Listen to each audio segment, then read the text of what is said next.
नमस्कार। खेती किसानी से संबंधित महत्वपूर्ण जानकारी एवं कृषि समस्याओं की सटीक निवारण लेकर आपके द्वार हम लाए हैं पूसा समाचार। पूसा समाचार के इस अंक में मैं डॉक्टर शालिनी गौड़ रुद्रा, वरिष्ठ वैज्ञानिक, खाद्य विज्ञान एवं फसलोत्तर प्रौद्योगिकी संभाग, एवं मैं डॉक्टर विशाल सोमवंशी, प्रधान वैज्ञानिक, सूत्रकृमि विज्ञान संभाग, संस्थान की ओर से सभी दर्शकों का हार्दिक स्वागत करते हैं। आज हम दर्शकों को किसान संपर्क यात्रा में किसानों द्वारा पूसा बासमती की नई किस्मों का अनुभव साझा करेंगे एवं गेहूं की उन्नत किस्मों की तकनीकी जानकारी देंगे। पूसा समाचार के माध्यम से विभिन्न प्रदेशों से किसान भाई लगातार अपनी समस्याएं हमारे व्हाट्सएप नंबर 9560297502 पर भेज रहे हैं, जिसका समाधान हम पूसा व्हाट्सएप सलाह सेगमेंट में आपसे साझा करेंगे। और अंत में होगी मौसम की खबर। वर्ष 2021 में पूसा संस्थान ने धान की 3 नई किस्मों पूसा बासमती 1847, पूसा बासमती 1885, पूसा बासमती 1886 को जारी किया था। ये नई किस्मों को क्रमशः पूसा बासमती 1509, पूसा बासमती 1121 एवं पूसा बासमती 1401 का सुधार करके विकसित किया गया था एवं यह किस्में जीवाणु झुलसा रोग एवं ब्लास्ट रोग प्रतिरोधी हैं। इस वर्ष के किसान मेले में किसान भाइयों को इन किस्मों का बीज उपलब्ध कराया गया था। किसानों का इन किस्मों के प्रति अनुभव पता करने हेतु हमारे संस्थान ने निदेशक महोदय के नेतृत्व में 3 दिवसीय किसान संपर्क यात्रा की। आइए देखते हैं किसान संपर्क यात्रा की एक झलक। किसान भाइयों नमस्कार। आज तारीख है 27 सितंबर और हम निकल रहे हैं किसान संपर्क यात्रा पर। दिल्ली से होते हुए हम जींद, इसके बाद संगरूर, फिर भटिंडा, इसके बाद मुक्तसर और वहाँ से फिर रानिया, सिरसा, फतेहाबाद, रतिया और हिसार होते हुए दिल्ली वापस आएंगे 29 तारीख की शाम को। इस यात्रा का मुख्य उद्देश्य है कि इस वर्ष जो पूसा बासमती की नई किस्में हम लोगों ने किसान भाइयों को दी थी, जिसमें 1847, 1885, 1886 हैं, उनका 1-1 किलो बीज किसानों को दिया था। वो किस्में किसानों के खेत पर कैसा कर रही हैं वो खुद मैं देखने के लिए जा रहा हूं और किसानों से बातचीत करूंगा इसके बारे में। हमारे साथ जुड़े रहिए और सारी जानकारी आपको लगातार मिलती रहेगी। किसान भाइयों, किसान संपर्क यात्रा का हमारा पहला पड़ाव है गांव दरियापुर, दिल्ली में। और हमारे साथ हैं किसान सत्यवान जी, जो एक बहुत ही प्रगतिशील किसान है, पूसा संस्थान के साथ लगातार जुड़े हुए हैं। सत्यवान जी, आपने ये कौन सी किस्म लगा रखी है? ये 1847 लगा रखी है। 1847 कितने एरिया में लगाया था आपने? ये मैंने 4 एकड़ में सर। तो कुछ की कटाई भी हो गई है क्या? हाँ जी, एक एकड़ की होगी सर। क्या अनुभव है आपका इस किस्म के बारे में? इस किस्म जो है रोग प्रतिरोधक क्षमता के साथ साथ ये गिरने में भी सक्षम, गिरी नहीं हमारी एक भी। गिरी नहीं, इस बार तो बहुत तेज बरसात चली और हवा भी बहुत तेज चली। लेकिन ये इतनी मजबूत है, इसकी नाड़ी, इसका तना, तो ये मजबूत है, मैं ये कहूँगा। और एक चीज खासियत देखने में लग रही है कि इसमें दाना पूरा इसका पक गया है, लेकिन पौधा पूरा हरा है। पूरा हरा है और इसमें बकाना भी नहीं आया सर। तो जैसा कि आप जानते हैं ये किस्म जो है पत्ती के झोंका और झुलसा रोग के लिए रोधी क्षमता रखती है और इस किस्म का विकास 1509 का सुधार करके बनाया गया था। क्या उम्मीद लगती है आपको, कितनी पैदावार इसकी 1 एकड़ में मिल जाएगी? मेरे ख्याल से 70 प्लस होनी चाहिए सर। 70 के हो गए सर, ये 27 हो जाते होंगे शायद। 27 कुंटल 1 एकड़ में इसकी पैदावार की उम्मीद आप कर रहे हैं। हम अपनी किसान संपर्क यात्रा में अब पहुंच चुके हैं महारा गांव, जो कि गोहाना तहसील के अंतर्गत आता है और हमारे साथ हैं किसान मलिक जी। तो बहुत ही अच्छी किस्म है, फसल बहुत साफ है और बहुत अच्छी है, सारे दाने साफ सुथरे हैं, दाना पूरा भर चुका है। यह हमारी यात्रा का अगला पड़ाव और हम हैं गांव मांडोखेड़ी, जिला जींद में, और यहाँ पर एक प्रगतिशील किसान हैं गंगा सिंह लाखड़ जी। ये जो नई किस्म पूसा बासमती 1847 पूसा संस्थान के द्वारा विकसित की गई है, आपको कैसी लगती है? अभी तक का क्या अनुभव आपका? ये बढ़िया लगा जी। इसमें अब तक ना कोई रोग आया है, ना और ना ज्यादा बढ़ रही है, इसका गिरने का भी कम खतरा है। और बीमारी भी आज तक तो दिखी नहीं दी हमने।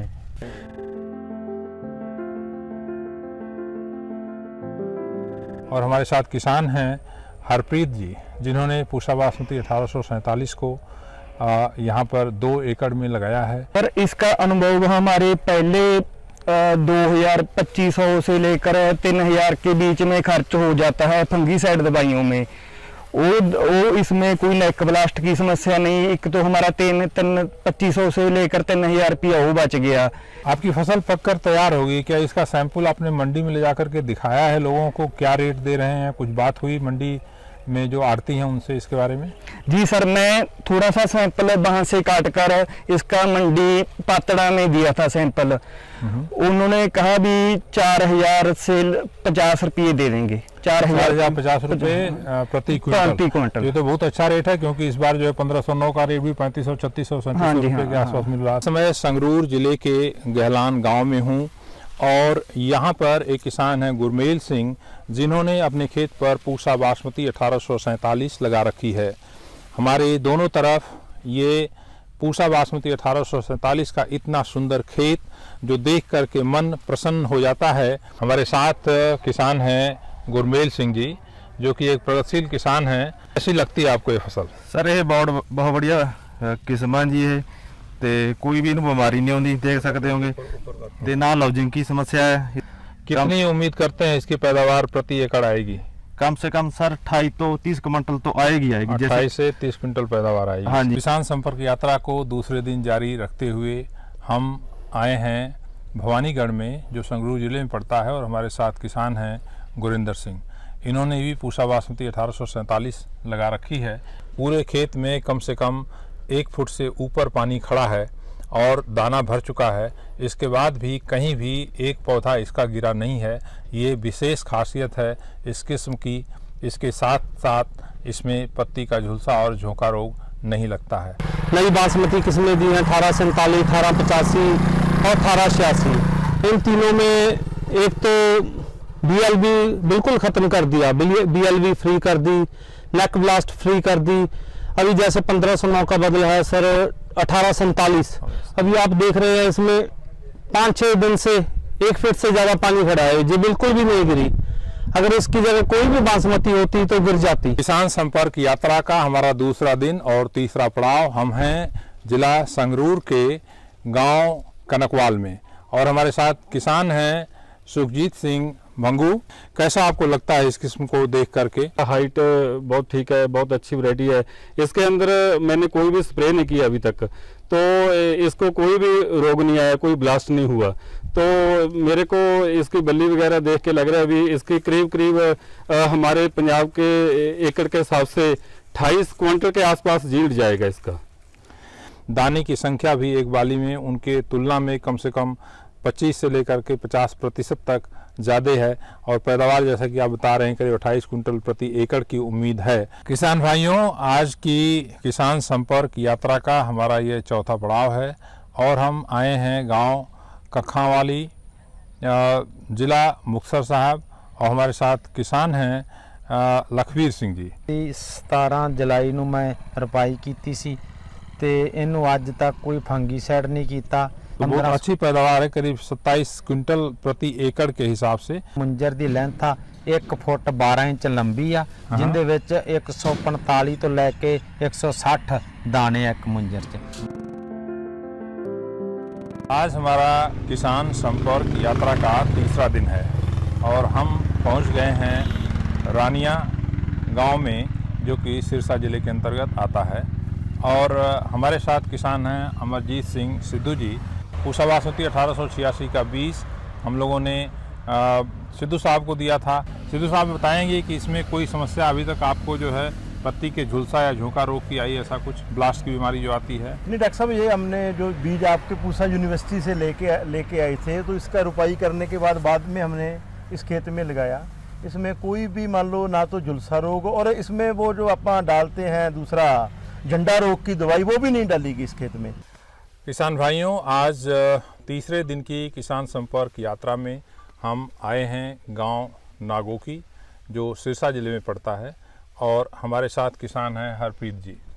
इन्होंने अपने यहाँ संस्थान के द्वारा विकसित तीनों नई किस्में पूसा बासमती 1847, पूसा बासमती 1885 और पूसा बासमती 1886 को लगा रखा है। अभी हम लोग जो इस खेत में खड़े हैं वह खेत पूसा बासमती 1847 का है। हरप्रीत जी, आप ये बताइए कि ये किस्म पूसा बासमती 1847 आपने लगा रखी, आपने बताया जी डॉक्टर साहब। तो ये काफ़ी देर से लगी हुई है, इसका क्या कारण है?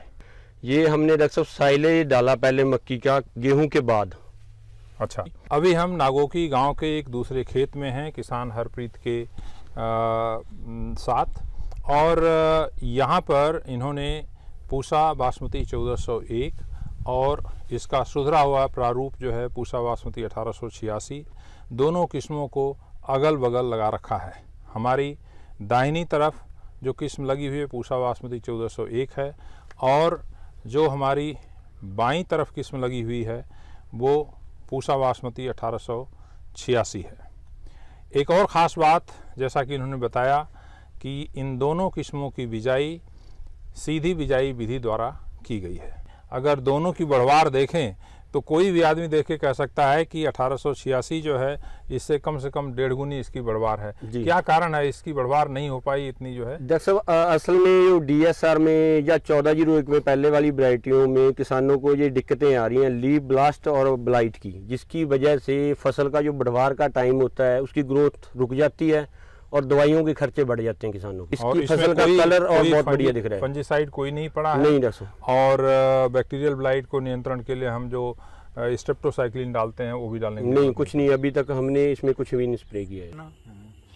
ਇਹ ਨਵੇਂ ਬੀਜਾਂ ਦੇ ਕੱਢਣ ਤੇ ਇਜਾਦ ਕਰਨ ਤੇ ਵਧਾਈ ਦੇ ਪਾਤਰ ਜੀ। ਪਰ ਇੱਕ ਮੇਰੀ ਗੁਜ਼ਾਰਿਸ਼ ਆ ਕਿ ਕਿਤੇ ਇਸ ਗੱਲ ਨੂੰ, ਇਸ ਚੀਜ਼ ਨੂੰ ਮੰਜ਼ਿਲ ਨਾ ਮੰਨ ਲਿਓ। ਇਹ ਇੱਕ ਪੜਾਅ ਆ, ਕਿਸਾਨਾਂ ਨੂੰ ਰਾਹਤ ਮਿਲੀ ਆ, ਇਹ ਮੰਜ਼ਿਲ ਨਹੀਂ। ਪਰ ਗਤੀਸ਼ੀਲ ਰਿਓ, ਹੋਰ ਸੁਧਾਰ ਕਰੋ ਤਾਂ ਕਿ ਕਿਸਾਨ ਜਿਹੜੇ ਆ ਇਹਨਾਂ ਦਾ ਵੀ ਉਤਸ਼ਾਹ ਬਣੇ ਨੇ ਤੇ ਕਿਸਾਨ ਜਿਹੜੇ ਆ ਨਾ ਬੜੇ ਕੁਝ ਸਾਲਾਂ ਦੇ ਵਿੱਚ ਤੇ ਕਿਸਾਨ ਜਿਹੜੇ ਆ ਨਾ ਇਹ ਨਿਰਾਸ਼ ਹੋ ਗਏ ਤੇ ਬੱਚੇ ਸਾਰੇ ਬਾਹਰ ਹੀ ਭੱਜਣ ਡਏ ਆ ਵੀ ਵਿਦੇਸ਼ਾਂ 'ਚ ਚਲੋ, इथे कुछ नहीं बाइदा। देखिए, आपने बहुत अच्छी बात कही कि जो कुछ भी काम हम लोग कर रहे हैं ये इसको हमें मंजिल नहीं मानना चाहिए। मंजिल जो है आदमी का, किसी व्यक्ति का अंतिम लक्ष्य होता है, ये अंतिम लक्ष्य नहीं है, ये सिर्फ पड़ाव है और इससे और आगे जाना है, रास्ता बहुत आगे का है। तो हमेशा लगे हुए हैं आपके साथ, जो है हमेशा साथ रहेंगे। किसान संपर्क यात्रा के तीसरे दिन का हमारा यह है तीसरा पड़ाव गांव सिकंदरपुर सिरसा जिले में। यहाँ पर एक बहुत ही प्रगतिशील किसान जो हम लोगों के साथ बहुत लंबे समय से जुड़े रहे हैं, राणा रणवीर सिंह ग्रेवाल जी, दुर्भाग्यवश वो हमारे बीच नहीं रहे। अभी हम जिस खेत में खड़े हैं ये खेत है पूसा बासमती 1847 का, और इस खेत में धान की रोपाई 1 जुलाई को की गई है। आज के दिन ये फसल 115 दिन की है। बहुत ही अच्छी फसल है और कहीं भी जैसा कि आप देख सकते हैं सारे पत्ते बिल्कुल हरे भरे हैं। कोई भी झोंका रोग यानी ब्लास्ट की बीमारी या पत्ती का झुलसा रोग जो BLB आता है उसके कोई लक्षण इस खेत में नहीं दिख रहे हैं। सभी पत्ते बिल्कुल खड़े हरे भरे दिख रहे हैं। दाने भर चुके हैं पूरी तरह से और दाने भी बिल्कुल साफ सुथरे हैं। 10-12 दिन के अंदर ये फसल कटने के लिए तैयार होगी। दवा का खर्चा जो आता है धान में, विशेष रूप से पत्ती के झुलसा रोग और झोंका रोग से फसल को बचाने के लिए करीब 3000 रुपये प्रति एकड़ का आता है। अब इन नई किस्मों के आने से पूसा बासमती 1847, पूसा बासमती 1885, पूसा बासमती 1886 इस खर्चे में कमी आएगी और किसान की आमदनी बढ़ेगी। साथ ही साथ जो चावल उत्पादित होगा उसकी गुणवत्ता अच्छी होगी, विश्व बाजार में उसका अच्छा मूल्य मिलेगा, जिसका सीधा फ़ायदा किसानों को होगा। अपने कैमरामैन डॉक्टर राय बर्मन के साथ सिकंदरपुर से पूसा समाचार के लिए अशोक कुमार सिंह। किसान भाइयों, रबी फसलों में गेहूं एक महत्वपूर्ण फसल है जिसकी बुआई अक्टूबर माह से शुरू हो जाती है। इसलिए किसानों को भूमि तैयार करने के साथ साथ अच्छी उपज हेतु उन्नत किस्मों का चुनाव करना चाहिए। जी बिल्कुल, पूसा संस्थान ने गेहूं की अनेक उन्नत किस्में विकसित की है जो किसानों के बीच काफी विख्यात भी है। पूसा संस्थान द्वारा विकसित गेहूं की उन्नत किस्मों के बारे में विस्तृत जानकारी दे रहे हैं पूसा संस्थान के विशेषज्ञ डॉक्टर राजवीर यादव। हमारी 2 किस्में पूसा की HD CSW 18 और HD 3226 जो बहुत ही उपयुक्त है। उनको आप अक्टूबर के आखिरी हफ्ता में धान की फसल काटने के तुरंत बाद सीधे बुआई कर सकते हैं, और अगर आप बाहर जुताई करके भी बोना चाहें तो भी बो सकते हैं। दोनों किस्में बहुत ही उपयुक्त है। एक ही ध्यान रखने की ज़रूरत है, क्योंकि आपको जब जल्दी बुआई करते हैं तो अक्टूबर के माह में टेम्परेचर थोड़ा ज़्यादा होता है तो नमी जल्दी सूख जाती है। तो कोशिश करें शाम के टाइम बुआई करें। ये जो हमारी दोनों किस्में HD CSW 18 और HD 3226 ये 60 मन प्रति एकड़ या 60 क्विंटल प्रति हेक्टेयर से ऊपर पैदावार दे जाती है अगर जो आप अक्टूबर के आखिरी के अंदर इनकी बुआई करें। हमारी 2 अन्य किस्में हैं HI 1621, HD 3271। ये लेट सोन और वेरी लेट सोन कंडीशन, यानी जैसे पर्टिकुलरली जब शुगर केन की कटाई के बाद हम बुआई करते हैं तो उनके लिए बहुत ही उपयुक्त है। एक हमारी अन्य किस्म है जो HD 3249 है, जो नॉर्थ ईस्टर्न प्लेन जोन के लिए रिकमेंड हुई है। ये भी हमारी बहुत ही उत्तम किस्म है। हमारे परीक्षण के दौरान हमने पाया कि ये HD 2967, HD 3086 और दूसरी अन्य किस्मों से अधिक पैदावार दी है इस किस्म में। तो मैं किसान भाइयों से प्रार्थना करूंगा कि इस किस्म को जरूर अपनाएं, HD 3249 NEP, खासकर बिहार और यूपी में। और एक अन्य चीज़ जिसको आप उपयोग में लाके अपनी गेहूं की पैदावार को बढ़ा सकते हैं, जब गेहूं की बाली निकल चुकी हो तब उस दौरान बाली निकलने के बाद जब दाना बनना शुरू होता है उस टाइम NPK का स्प्रे जरूर करें, जिसके अंदर तीनों तत्व प्रेजेंट हो उनका स्प्रे करें तो दानों के अंदर दानों की मोटाई भी बढ़ती है और उनमें चमक भी आ जाती है। पूसा समाचार में अब समय है पूसा व्हाट्सएप सलाह सेगमेंट का, जिसमें हम आपकी खेती किसानी से जुड़े प्रश्नों का समाधान बताएंगे। मध्य प्रदेश से कई किसानों ने भिंडी के पत्तियों में सफेद पाउडरनुमा परत बनने की समस्या बताई है। आपकी फसल में पाउडरी मिल्ड्यू रोग का प्रकोप हुआ है। इसके समाधान हेतु कैराथेन की 400 ml मात्रा को 200 लीटर पानी में घोल बनाकर 1 एकड़ में छिड़काव करें। जयपुर से डोया राम जी ने मिर्च में कीट की समस्या बताई है। आपकी फसल में इल्ली का प्रकोप हुआ है। इसके समाधान हेतु साइपरमेथ्रिन या स्पाइनोशेट की 200 ml मात्रा को 200 लीटर पानी में घोल बनाकर 1 एकड़ में छिड़काव करें। मनीष सिंह जी सहित अन्य किसानों ने धान के पत्तों में भूरे धब्बे पड़ने की समस्या बताई है। आपकी फसल में बैक्टीरियल लीफ ब्लाइट का प्रकोप हुआ है। इसके समाधान हेतु स्ट्रेप्टोसाइक्लिन की 40 ग्राम मात्रा को 200 लीटर पानी में घोल बनाकर 1 एकड़ में छिड़काव करें तथा इसके बाद कॉपर ऑक्सीक्लोराइड की 500 ग्राम मात्रा को 200 लीटर पानी में घोल बनाकर 1 एकड़ में छिड़काव करें। कई किसानों ने धान में भूरे धब्बे बनने की समस्या बताई है। आपकी फसल में ब्राउन स्पॉट रोग का प्रकोप हुआ है। इसके समाधान हेतु डाईथेन की 500 ग्राम मात्रा को 200 लीटर पानी में घोल बनाकर 1 एकड़ में छिड़काव करें। आइए सुनते हैं आने वाले सप्ताह में देश भर में कैसा रहेगा मौसम का हाल। मौसम खबर। भारत मौसम विज्ञान विभाग द्वारा दिए गए मौसम पूर्वानुमान के अनुसार 2 से 4 अक्टूबर के दौरान गांगी पश्चिम बंगाल, उड़ीसा, असम और मेघालय में, 2 और 3 अक्टूबर को नागालैंड, मणिपुर, मिजोरम और त्रिपुरा में, 3 और 4 अक्टूबर को झारखंड और अंडमान निकोबार द्वीप समूह में, 4 अक्टूबर को पूर्वी मध्य प्रदेश, छत्तीसगढ़, उप हिमालय पश्चिम बंगाल, सिक्किम और बिहार में कुछ स्थानों पर भारी वर्षा के होने की संभावना है। अगले 3 दिनों के दौरान दक्षिण पश्चिम और दक्षिण पूर्वी बंगाल की खाड़ी, कोमोरिन क्षेत्र, दक्षिण पश्चिम अरब सागर, सोमालिया तट और मन्नार की खाड़ी में 40 से 65 किलोमीटर प्रति घंटे की रफ्तार से तेज हवाएं चलने की संभावना को देखते हुए मछुआरों को सलाह दी जाती है कि वे इन क्षेत्रों में उद्यम न करें। 5 से 7 अक्टूबर के दौरान उत्तराखंड, पूर्वी राजस्थान, उत्तर प्रदेश, मध्य, पूर्व और पूर्वोत्तर भारत और पश्चिमी तट में कुछ स्थानों पर हल्की से मध्यम वर्षा के होने की संभावना है। इसके अलावा उत्तर पश्चिम भारत, सौराष्ट्र और कच्छ में मौसम के शुष्क रहने की संभावना है। प्रिय किसान भाइयों, बहनों एवं दर्शकों, आशा करते हैं पूसा समाचार का यह अंक भी आपकी खेती किसानी से जुड़ी समस्याओं के समाधान में जरूर सहायक होगा। आप सभी दर्शकों से निवेदन है कि ज्यादा से ज्यादा संख्या में हमारे संस्थान के चैनल को सब्सक्राइब करें और पूसा समाचार के हर अंक का लाभ उठाएं। हमारे फेसबुक पेज और ट्विटर हैंडल को भी जरूर फॉलो करें। कृषि से जुड़ी समस्याएं या अधिक जानकारी हेतु हमें दिए गए नंबर पर व्हाट्सएप करें और अपना नाम एवं पता अवश्य लिखें। आपके सुझावों और प्रतिक्रियाओं का हमें हमेशा इंतजार रहता है। कृषि की दिशा में यदि लाने हो नवाचार तो देखते रहिए हमारा साप्ताहिक कार्यक्रम पूसा समाचार। कुछ नए विषयों पर नई जानकारी लेकर हम फिर हाजिर होंगे अगले शनिवार। तब तक के लिए दीजिए इजाजत। नमस्कार।